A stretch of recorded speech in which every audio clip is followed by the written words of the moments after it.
Let me tell you of the days of high adventure.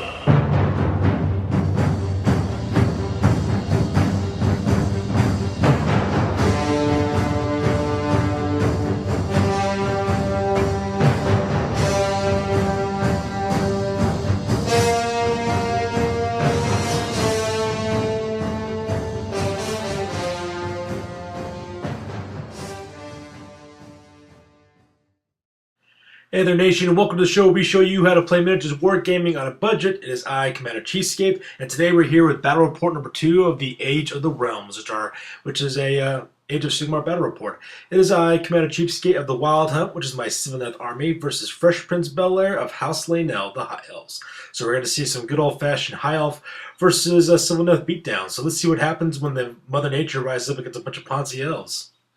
And with that, let's go on with the breakdown of the army. So enjoy. Crom, I've never prayed you before. I have no tongue for it. No one, not even you, will remember if we were good men or bad, why we fought or why we died. No. All that matters is that two stood against many.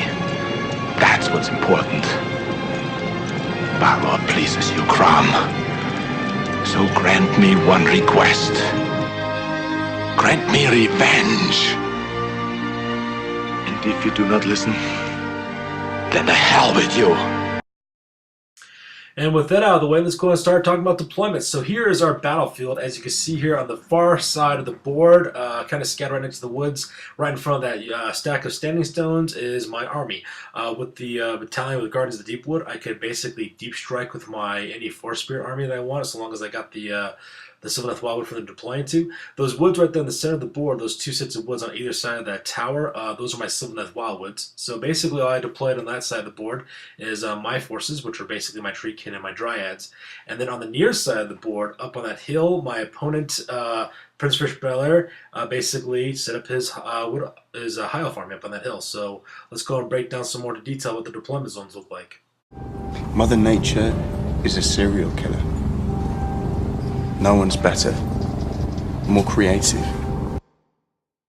So here's a closer look at my deployment zone. As you can see there, I have my 2 units of Treekin set up on either side of that group of 4, so six Treekin apiece.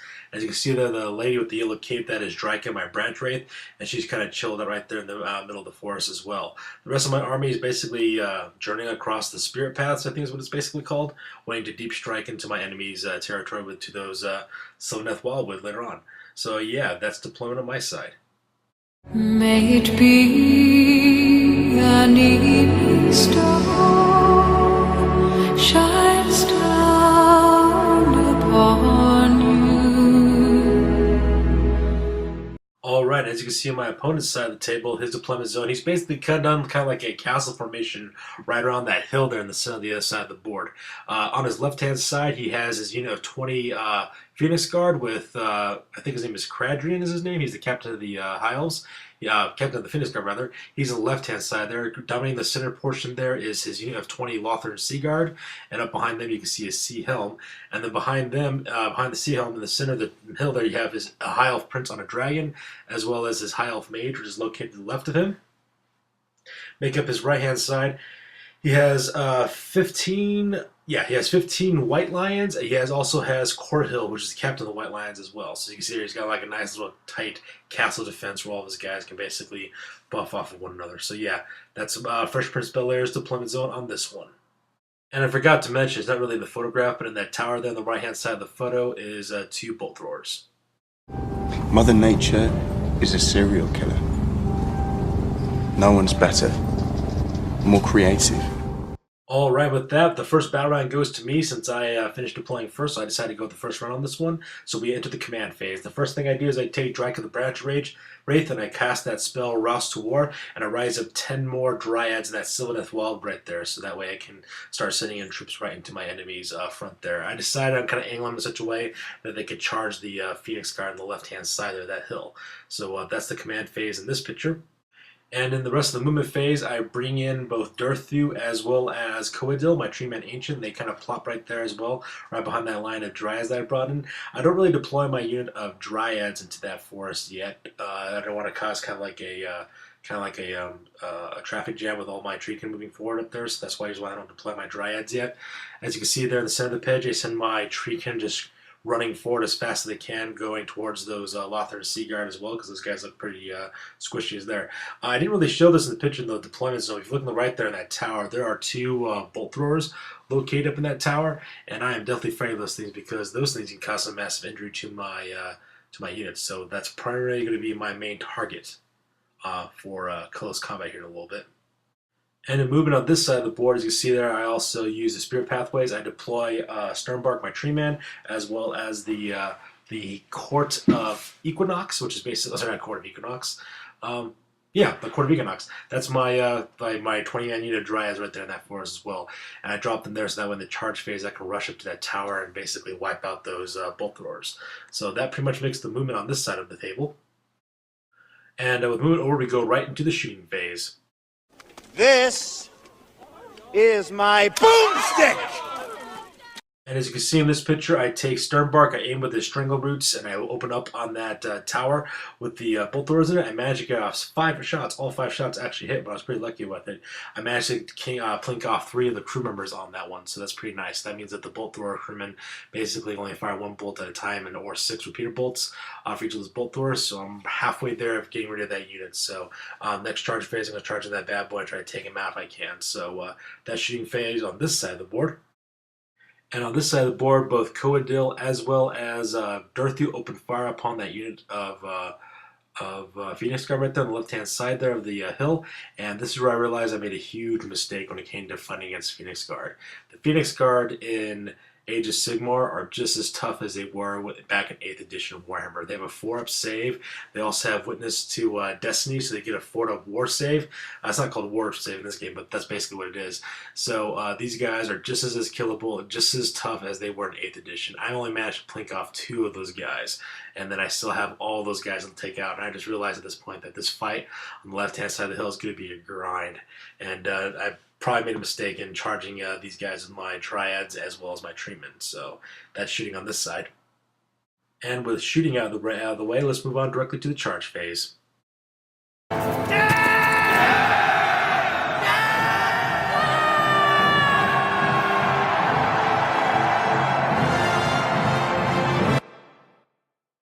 And with that, my Dryads as well as Durthu and Coadil charge into the left-hand side of that formation straight at the Phoenix Guard. I know that's a really hard unit to bust, but I'm thinking that since Durthu and Coadil were such beasts in my last game of Age of Sigmar, I decided that maybe they might have a standing chance against that unit. So I charge them in and cross my fingers and hope that I can defeat them. And the charge phase on this side of the board doesn't do very well. Sternbark fails his charge roll, so he doesn't move at all. Same thing with my Treekin. My Treekin can't really charge either because they ran that previous turn, so they're kind of stuck where they're at. But my Dryads, the House of Equinox, basically make a successful charge, and basically they run up to the base of that tower, and then they're going to start striking up to that when it comes to the pollen phase for the close combat to take out those bolt throwers. And speaking of which, that takes directly into the combat phase. Give them nothing, but take from them everything!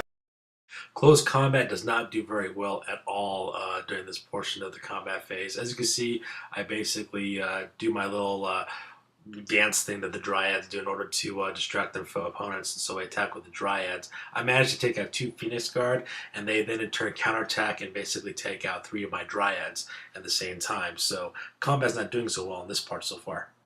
As for Durthu and Coadil's attacks, basically they unleash a whole torrent of attacks on the unit of Phoenix Guard, but combined with their Witness to Destiny as well as their armor save, they don't manage to inflict a single wound at all. So because of that, combat's pretty much a flubtastic failure for my 2 Treemen there. So I'm kind of disappointed in that because those guys are usually beasts when it comes to close combat, but that's pretty much how it goes. So yeah, off to a great start. Close combat this side with the tower with my Dryads, however, goes perfectly as planned. My Dryads basically climb to the top of that tower, and they basically beat those bolt throwers back to where they came from. So no more bolt throwers, no bolt thrower crews. I lose 1 Dryad for my troubles, so all is well for the Sylvaneth. So pretty proud of my guys on this side. And with that, we go on to the High Elves.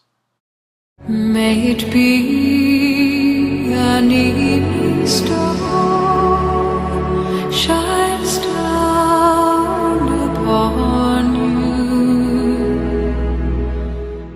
So as you can see, this is basically what the battle's looking like so far. As you can see there, you can see Coadel and Durthu with my Dryad stuck on the left-hand side, my Treekin kind of stuck in the center, as well as my Dryad and Treeman stuck on the right-hand side of the board there. So with that, we go directly to the High Elves' command phase. And it's during the command phase that I realized that I made a tactical error in this entire battle. I gotta sing the Doom song now! Doom, doom, doom, doom, doom, doom, doom, doom, doom, doom, doom, doom.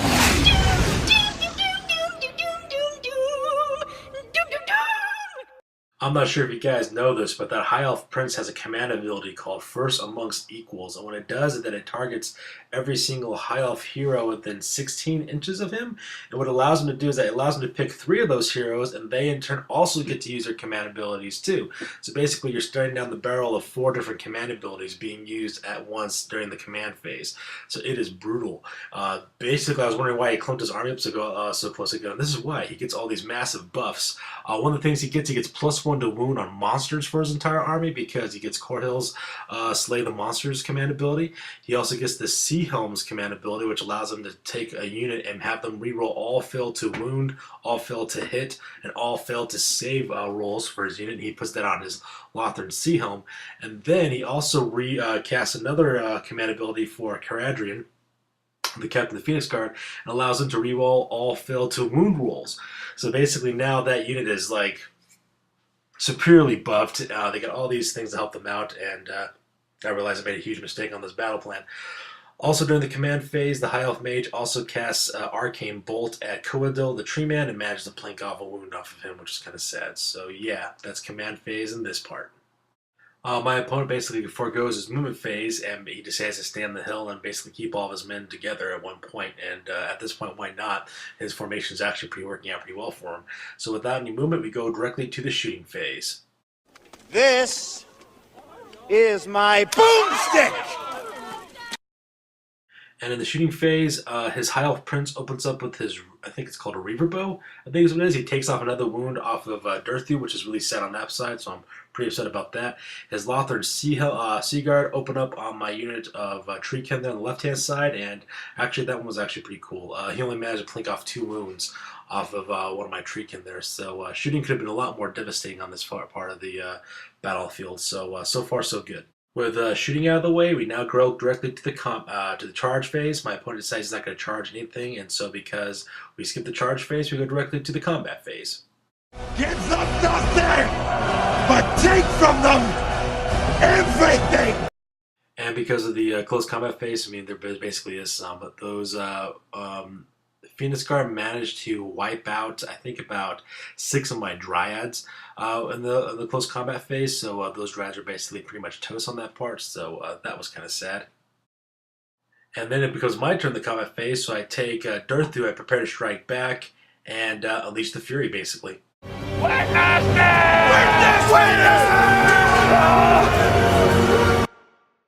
And I don't do all that well with my attacks. I only managed to kill off 2 of the Phoenix Guard in my process because of that high armor save and for that Witness of Fate save.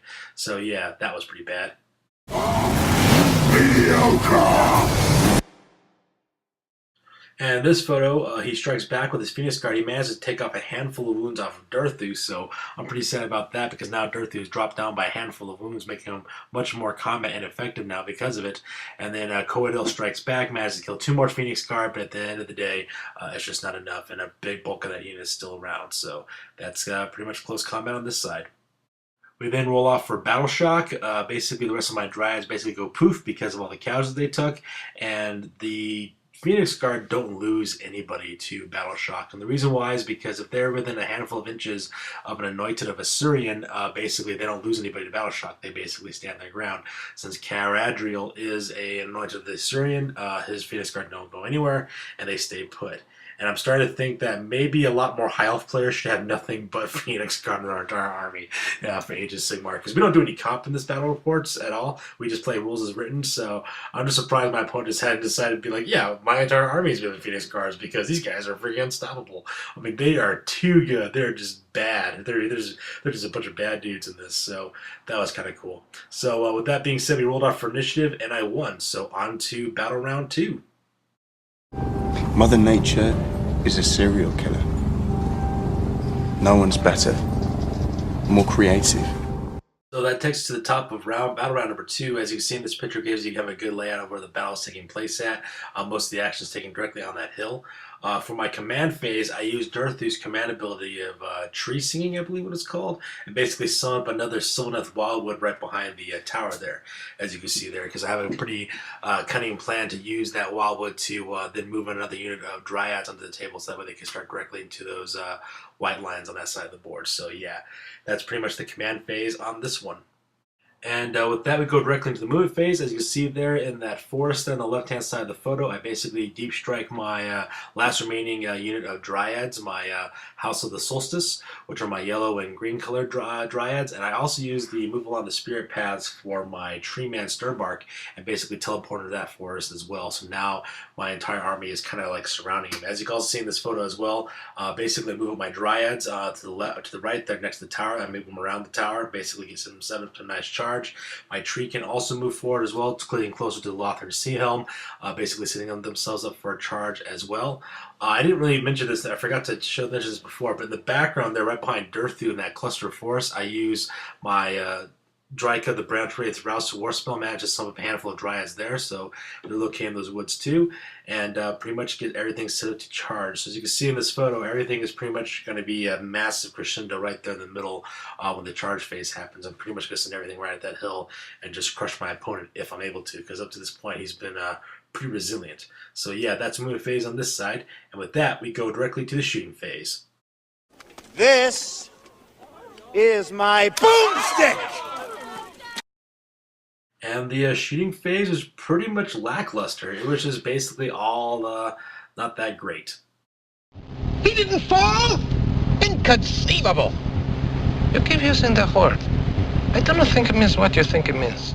I only took this photo for the shooting phase because this is the only that basically caused any casualty. Durthu and Kodil try to shoot at the Phoenix Guard, and of course the Phoenix Guard are non-killable, so none of their shots get through. I fire with Sternbark into that unit of White Lions, try to kill them, and because the White Lions have such a high armor save when it comes to shooting attacks, I only managed to plink off one of those guys, so because of that, it's pretty tough. Man, High Elves are definitely a lot tougher in this game than they were in the previous edition of Warhammer and 8th edition. High Elves pretty much had a toughness of 3, but in Age of Sigmar, the High Elves definitely have a lot of buffs. There's a lot of defensive buffs as well for armor saves and things of that nature, so High Elves are pretty competitive in Age of Sigmar, and I'm kind of liking it, actually. I'm really liking the challenge, so yeah, kudos to my opponent, man. Kudos to Fresh Prince Bel-Air. And with shooting out of the way, we go directly into the charge phase, and there is some serious charging going on in this picture.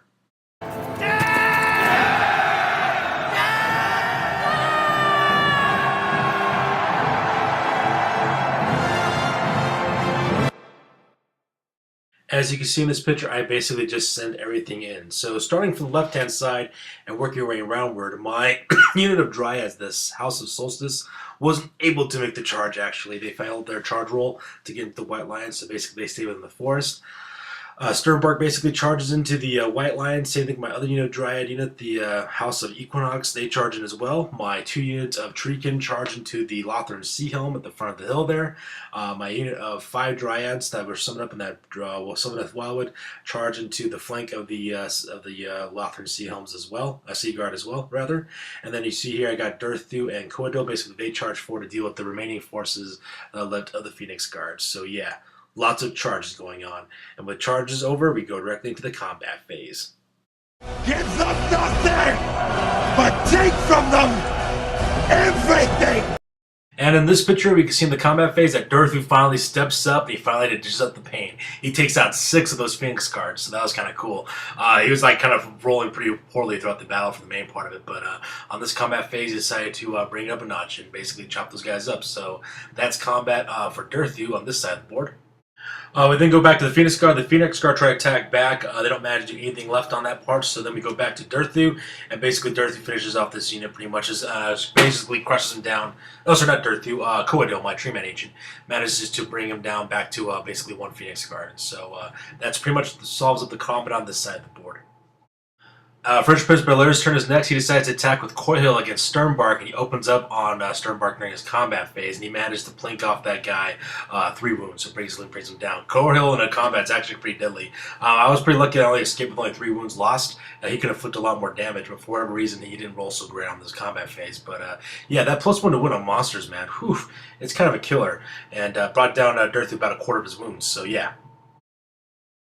And on this side of the board, my opponent decides to attack back with his White Lions and manages to like vape like half that unit of Dryas that we had over there. I think he killed like over 2/3 of them. It was a slaughter. Manages to take them out. And 5 of his what you call that 5? 4 of his White Lions managed to plink off another 2 more wounds off of Sternbark, my Tree Man, as well. So I'm pretty sad about that. So yeah, combat went really, really well for my opponent on this side of the board when it came to his White Lions. And man, those White Lions are beast.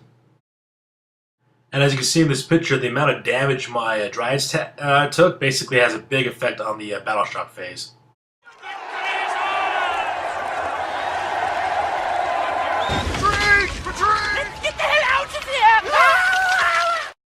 It's so bad when I roll the dice, basically the rest of my Dryads just flee off the table, they disappear. My opponent manages to lose 2 more of his White Lions for his Battle Shock test, so that was kind of nice, but pretty much though, I got my butt handed to me by the High Elves in this battle, so yeah, that's combat that takes place on this side of the battlefield.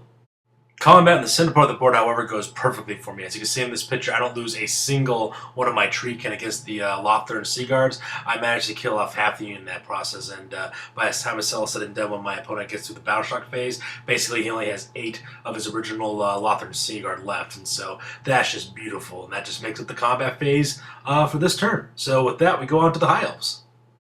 May it be an evening star shines down upon you.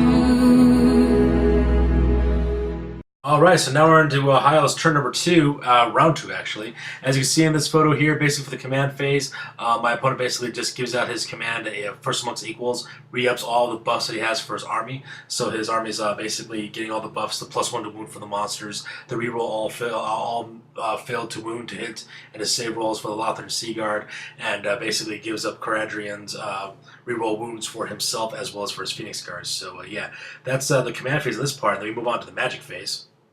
Fresh Prince Belair takes his High Elf Mage and basically casts Arcane Bolt upon Durthu, and the worst basically happens.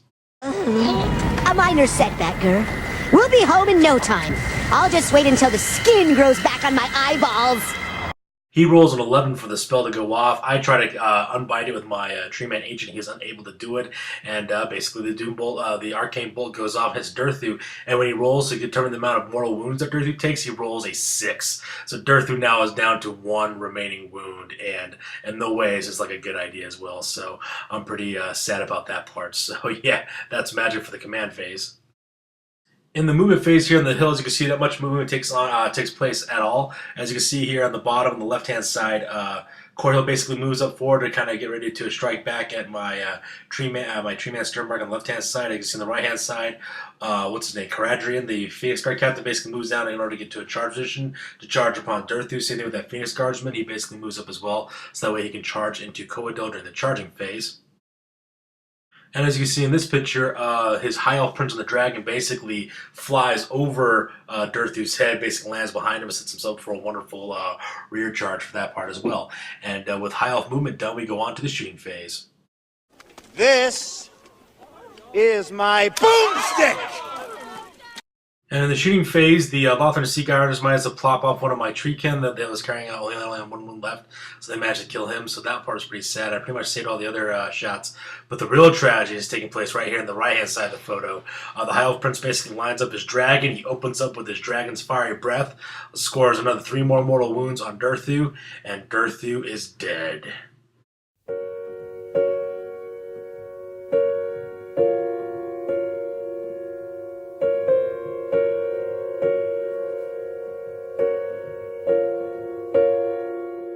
Yeah, so not too excited that Darth died. I love that guy. He was pretty beastly. I loved the lore that he had in 8th edition. I also liked his playing him in the 8th edition as well. I even love him even more now in Age of Sigmar. So whenever Darth dies, that's just a sad day. Mother Nature weeps inside. So yeah, that's pretty much the shooting phase.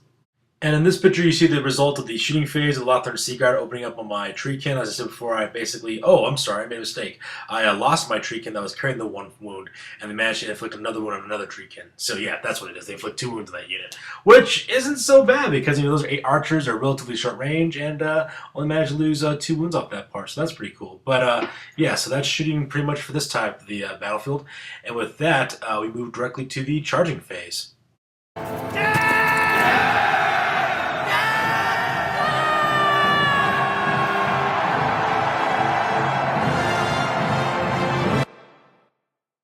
As you can see in this photo, there has been some charging done. As you can see on the left-hand side, Core Hill, as well as the rest of his white lines, charge into the flank there of Sternbark, my tree man. So now my poor tree man's going to have to face whatever is coming his way from the White Lions and company. So that's kind of rough. And as you see on the right-hand side, because of Darthu being dead, the Phoenix Guardsmen, as well as Caradriel, charge that unit of 5 Dryads I have there between Coadil as well as the Treekin. So that took place. And as you can see behind Coadil, the High Elf Prince kind of charges into him with his dragon. So yeah, that pretty much makes the charges on this side of the battlefield.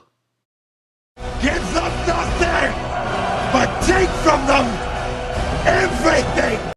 And as you see in this photo, we get to the combat phase. And this side, actually, I kind of lucked out pretty well on this one. I didn't really lose all that many wounds for my tree man. My opponent decides to open up with his White Lions as well as coil upon Sternbark there. I lost 3 wounds, and I was kind of sad about that part. And I was a little sad about that, but that's not the part that upset me. What upset me was the flubbing of my rolls. He didn't fall? Inconceivable! You keep using the horde. I don't think it means what you think it means. Yeah, I pretty much got nothing off on that unit of White Lions. I managed to inflict a single wound on top of that. Not even my ground striking ability, where basically I stomp on the ground to throw people off. Not even that one off. I just rolled just butt on this one, so it was pretty sad. So that pretty much makes the combat on this side of the battlefield. I'm sorry, this side of the hill. And the epic fail that is dice rolling also happens in this combat here as well. He didn't fall? Inconceivable! You keep using the horde. I don't think it means what you think it means. Luckily for me, it happened on both sides this time. Neither side really does much of anything. Caradriel manages to plink off a wound off of one of my Dryads. I managed to kill one of my Dryads. And me, in turn, I managed to plink off a wound off of Caradriel. And that's pretty much it. Just 1 wound apiece. And both of us were just kind of like, are you kidding me? That's it? That's all we get? That's all we get. But no worries, though. We're going to go on to the next part of the combat phase, the very, very last part of it. And this is the part that is the fight between Coadil, the Tree Man Ancient, versus the High Elf Prince. And this is by far the most titanic, epic battle we can imagine. 2 monsters going blow to blow right on the battlefield. So let's see what happens. He didn't fall? Inconceivable! You keep using the horde. I don't think it means what you think it means. That's right, people. Nothing. Absolutely nothing happens between these two. Between our attacks, either we attacked and we didn't roll very well, like we rolled 1s and 2s primarily, or whatever attacks we did land happened to get saved by the other guys. So it ended up being like a totally waste of time is basically what it is. I don't know what it is. Maybe the dice gods were just having a bad day, or maybe they were just messing with the 2 of us, but we rolled off and nothing happened. First person Bel Air and I were just kind of looking at each other like, are you freaking for real right now? I mean, I'm a dragon. I was like, I know, I got a Tree Man Ancient. You mean nothing happened?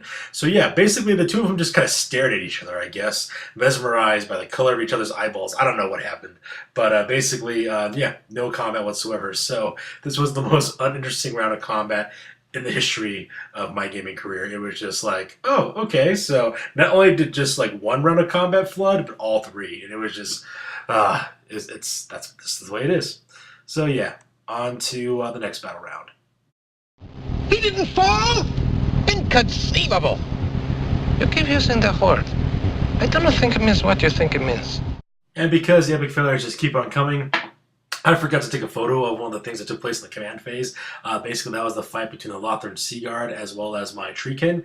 I managed to forget to take that photo. I apologize now. Just suffice to say, basically, my Treekin basically beat those Lothern Sea Helms into the ground, and that was pretty epic. So yeah, the one good photo that happened in the combat phase, I forgot to get. So I apologize. I'm probably gonna make the same mistake again later on in another battle report. So yeah, just imagine a bunch of just use your imagination. Imagine a bunch of High Elves being stepped on by a bunch of giant tree men, kind of like in that scene out of Lord of the Rings, and that pretty much sums up what happened. So yeah, on to the next turn. Mother Nature is a serial killer.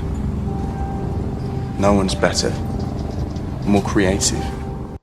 Yeah, so I got battle round number 3. I got the initial on that one. So if there's any kind of karma in the world, that kind of defined it, I guess. I managed to roll off pretty well on that. We basically moved out. Is basically what we did. So here it is. We go into the command phase on that one. Now my general is dead, so because of that, I don't really get any command abilities. I'm out of range for any magical spells that I basically could roll all that much really from my Dryad. So what I do instead is I use Coadil, and I use his magic spell that wakens up the woods basically. And would you know it that Corhill is exactly within 3 inches of that wildwood that's right behind my tree man there. And basically I roll off, he suffers a mortal wound, which is kind of nice. So plink one off for that guy. And with that, we start moving on to the movement phase. As you can see here, my tree can basically charge into both the, not charge actually, move up towards the High Elf Mage as well as the Sea Helm that's on the top of the hill there. And my other unit of 6 tree can kind of basically maneuver themselves in such a way that they can get towards the High Elf Prince as well, so that way they can charge into during the next charge phase. So yeah, that pretty much sums up the movement on my side of the board. This is my boomstick! And with that, we go directly into the shooting phase, and there has been some. As you can see in this photo here, Sternbark opens up with his String of Roots on Corhill. I managed to bring that dude down to 1 wound. So that was pretty awesome. Even with the bonuses he got from his White Lion Cloak, he didn't really do much to save him. My opponent basically flubbed his rolls on that one too. So I kind of lucked out on that one. So I feel a little bit better now knowing that I brought that guy down to 1 wound, and basically he's close to death. So that's shooting on this side of the hill. And on this side of the hill, Coadil, my Treeman Agent, opens up with his Doom Tendril Staff, and he manages to plink off 4 wounds off of the High Elf Prince. And I was like, you know what, that's more like it, all right? Maybe we couldn't do much in combat, but shooting this round is pretty on point, so I'm pretty happy about that. So that Prince is down for 4 wounds, and that summons up my, my shooting phase.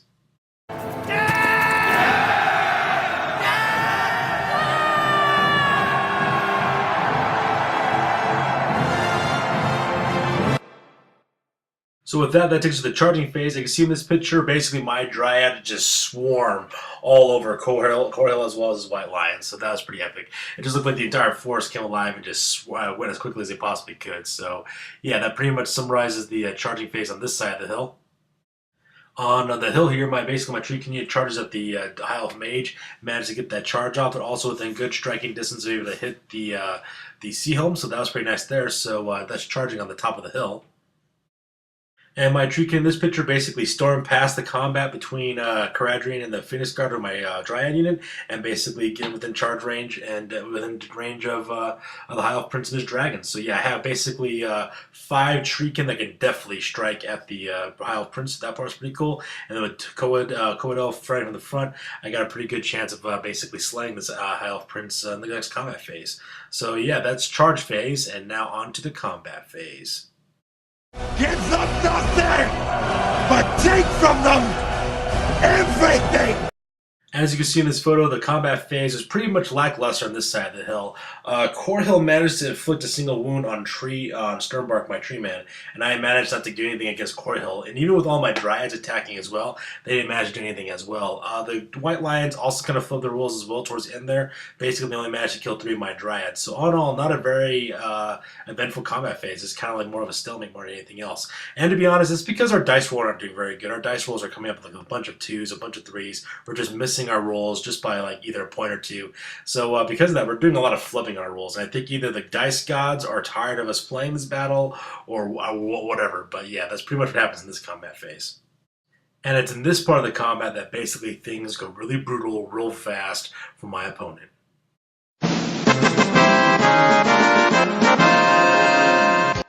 The poor guy, he tries to attack with his High Elf Prince and Dragon at Coadil, my tree man. He tries to basically try to take him out, and he flubs all of his rolls. Again, either it's his to hit rolls or it's his to wound rolls. Basically, they just don't do anything, and my saves managed to save all of them. So my opponent was just, he was just totally upset that all of his rolls basically failed.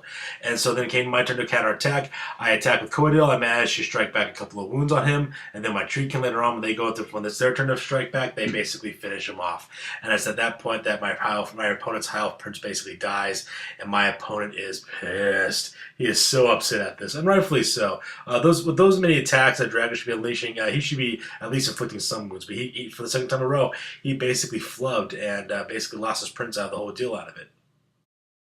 That's when Fresh Prince Bel-Air basically looks at the table, looks at them on a treekin and dryads, and treemen that are still left on the board. He basically just calls it. He's like, that's it. He goes, I got nothing left. I just got a unit of white lions and my 2 characters, and you popped my prince. So basically he says you win. So yeah, that pretty much takes us to the end of the game on that part. And yeah, so as you can see, there's a lot more Sylvaneth still left on the board, a heck of a lot more.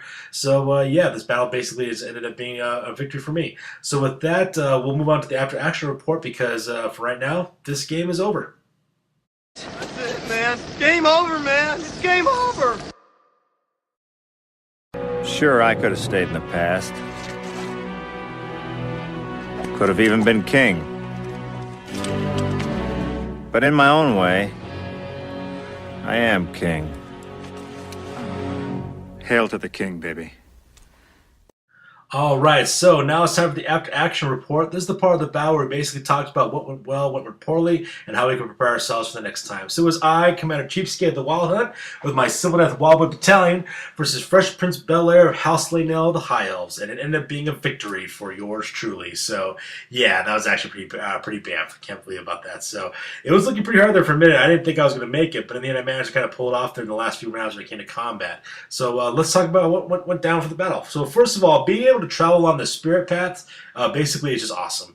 There's no substitute for it. Basically, that's what allowed me to win in this battle so quickly, because I was able to get my forces relatively across the battlefield to my opponent's castle formation up on the hill relatively quickly.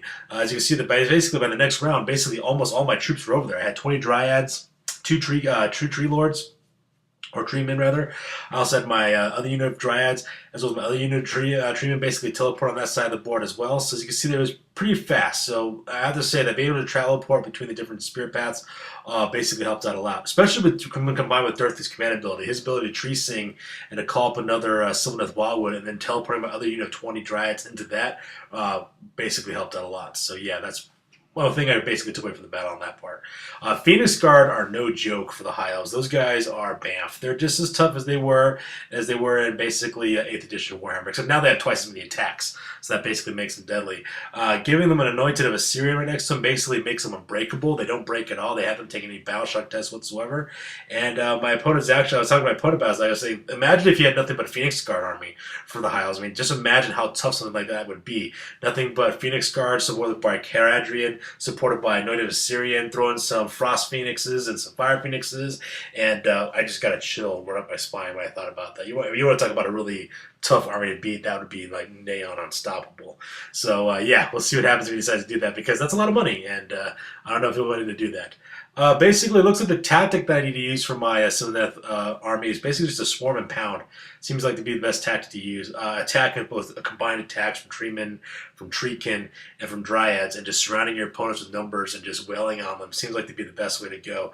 So I'm starting to realize that this army is very support heavy, which means that no one thing can really take out anything else on by itself. You need support of some sort, which is kind of cool. You know, it's all part of the whole Mother Earth type thing, so I thought that was kind of neat. So yeah, we'll definitely be using that tactic from now on. I'm still needing some magical defense in terms of healing or something, because my characters are basically monsters. So they're very large. You can see them. They do have a lot of wounds, but my opponents are just going to focus all their fire and all their attacks on my characters. So I need to find some way in order to defend them magically somehow, either giving them arcane shielding or something like that, or find a spell that can basically grant a regeneration of health or something, because it's kind of devastating. Once my characters start taking wounds, basically it gets bad in a big way, so I have to keep a lookout for that one. Also, dice rolls abandoning us basically was another big factor why this battle went the way it did. For whatever reason, like kind of like in the last third of the game, our dice were just abandoning us. We were just rolling nothing but low scores. We just couldn't manage to hit or wound or anything. It was pretty sad. In fact, it was a bad dice roll that basically made my opponent basically say, you know what, I'm done. He basically called it quits on that part. So yeah, dice had a big factor on that part.